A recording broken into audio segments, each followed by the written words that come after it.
Découvrez un extrait exclusif de ce livre audio et profitez d'un essai gratuit sur Audible via le lien dans la description. Observez le silence.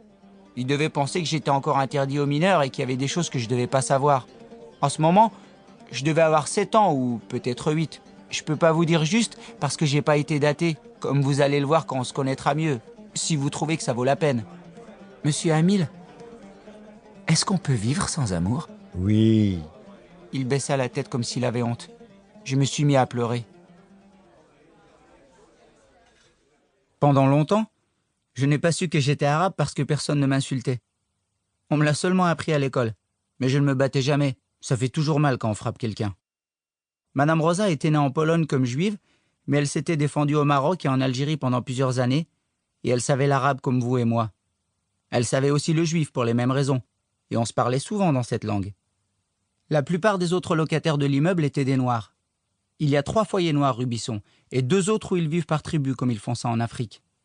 Il y a surtout les Saracolais qui sont les plus nombreux, et les tout-couleurs qui sont pas mal non plus. Le reste de la rue et du boulevard de Belleville est surtout juif et arabe. Ça continue comme ça jusqu'à la Goutte d'Or, et après c'est les quartiers français qui commencent. Au début, je ne savais pas que je n'avais pas de mère, et je ne savais même pas qu'il en fallait une.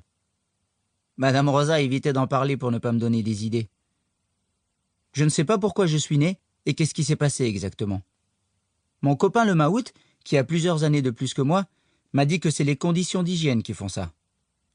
Lui était né à la Casbah à Alger et il était venu en France seulement après. Il n'y avait pas encore d'hygiène à la Casbah et il était né parce qu'il n'y avait ni bidet, ni eau potable, ni rien. Le Maout a appris tout cela plus tard, quand son père a cherché à se justifier et lui a juré qu'il n'y avait aucune mauvaise volonté chez personne.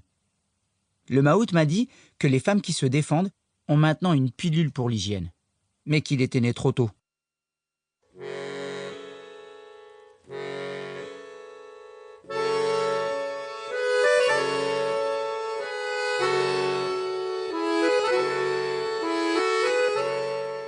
Il y avait chez nous pas mal de mères qui venaient 1 ou 2 fois par semaine, mais c'était toujours pour les autres.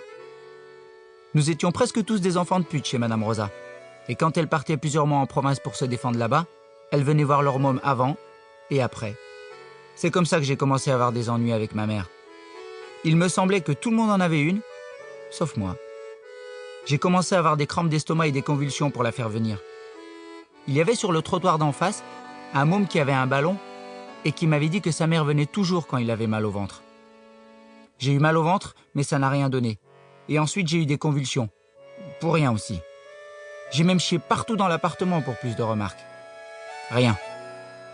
Ma mère n'est pas venue et Madame Rosa m'a traité de cul d'arabe pour la première fois.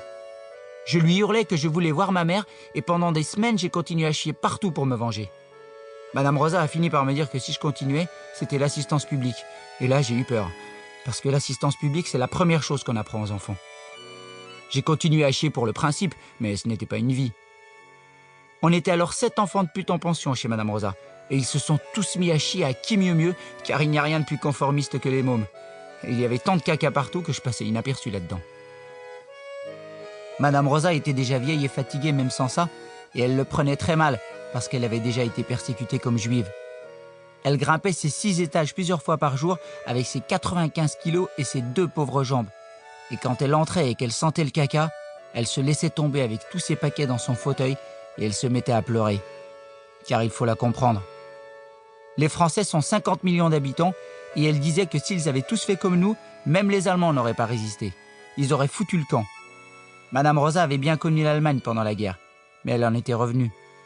Elle entrait, elle sentait le caca et elle se mettait à gueuler. « C'est Auschwitz! C'est Auschwitz !» Car elle avait été déportée à Auschwitz pour les Juifs. Mais elle était toujours très correcte sur le plan raciste. Par exemple, il y avait chez nous un petit Moïse qu'elle traitait de salbico, mais jamais moi. Je me rendais pas compte à l'époque que malgré son poil, elle avait de la délicatesse. J'ai finalement laissé tomber parce que ça ne donnait rien et ma mère ne venait pas. Mais j'ai continué à avoir des crampes et des convulsions pendant longtemps. Et même maintenant, ça me fait parfois mal au ventre.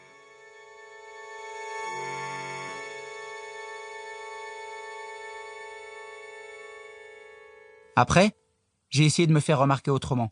J'ai commencé à chaparder dans les magasins une tomate ou un melon à l'étalage. J'attendais toujours que quelqu'un regarde pour que ça se voie. Lorsque le patron sortait et me donnait une claque, je me mettais à hurler.